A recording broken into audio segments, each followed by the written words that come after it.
అమరావతి నిర్మాణం విషయంలో మరోసారి సింగపూర్ను తెరపైకి తెచ్చారు సీఎం చంద్రబాబు. గతంలో సింగపూర్ మంత్రి ఈశ్వరన్తో చేసుకున్న ఒప్పందాలు కొనసాగించాలని నిర్ణయించారు. సెమ్కబ్ అసెండెస్ సింగ్ బ్రిడ్జ్ కన్సల్టెంట్లను మళ్లీ తెరపైకి తెచ్చారు. అయితే సింగపూర్ మంత్రి ఈశ్వరన్ ఇప్పటికే అవినీతి ఆరోపణలతో జైల్లో ఉన్నారు. అయినప్పటికీ అవే సంస్థలను కొనసాగిస్తూ సిఆర్డీఏ సమావేశంలో నిర్ణయం తీసుకున్నారు సీఎం చంద్రబాబు. రైట్, ఇదే అంశానికి సంబంధించి మరింత సమాచారం మా ప్రతినిధి సతీష్ అందిస్తారు. సతీష్. కార్తిక్, సిఆర్డీఏ అథారిటీ తొలి సమావేశంలోనే సీఎం చంద్రబాబు నేతృత్వంలో తీసుకున్నటువంటి నిర్ణయం అత్యంత వివాదాస్పదంగా మారింది. అమరావతి రాజధానిలో ఏదైతే 1691 ఎకరాల సీడ్ క్యాపిటల్ ఏరియాగా గతంలో గుర్తించినటువంటి ప్రాంతం ఉందో దాన్ని మళ్ళీ సింగపూర్ కంపెనీల చేతిలోనే పెట్టాలి.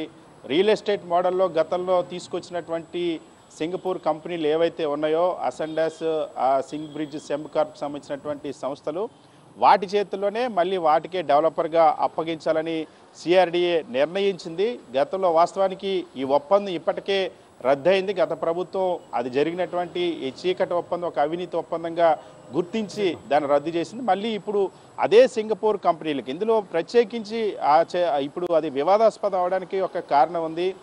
ఎవరి ద్వారా అయితే ఆ ఒప్పందాలు జరిగాయో గతంలో ఆంధ్రప్రదేశ్ రాష్ట్రంలో సిఆర్డీఏకి ఏవైతే సింగపూర్ మంత్రి ఈశ్వరన్ ద్వారా జరిగినటువంటి ఒప్పందాలు ఇవన్నీ.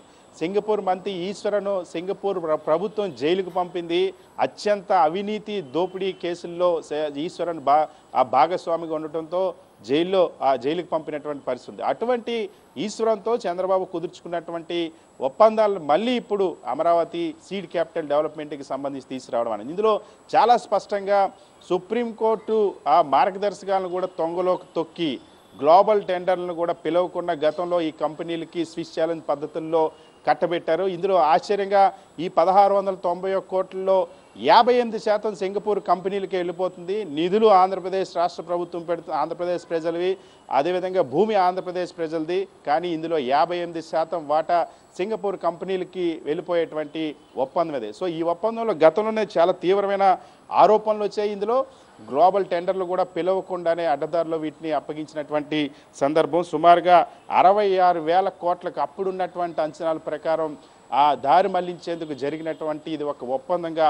ఆరోపణలు ఉన్నటువంటి పరిస్థితి. కోర్టు పరిధిలో కూడా దీనికి సంబంధించినటువంటి అంశాలు ఏవైతే అమరావతిలో అసైన్ భూములు కుంభకోణంకి సంబంధించి రాజధాని ఇన్నర్ రింగ్ రోడ్కి సంబంధించిన కేసుల్లో కూడా ఈ అంశాన్ని ఛార్జ్షీట్ రూపంలో కూడా గత ప్రభుత్వం వేసిన పరిస్థితి. సో ఇలాంటి తీవ్ర అవినీతి ఆరోపణలు ఉన్నటువంటి మోడల్ని మళ్ళీ ఇప్పుడు తెరపైకి తీసుకురావడం, మళ్ళీ సింగపూర్ కంపెనీల చేతుల్లోనే సీడ్ క్యాపిటల్ పెట్టాలని తొలి సిఆర్డీఏ అథారిటీ సమావేశంలోనే నిర్ణయం తీసుకోవడం అనేది ఇప్పుడు తీవ్ర వివాదాస్పదంగా మారింది. కార్తీక్. రైట్ సతీష్.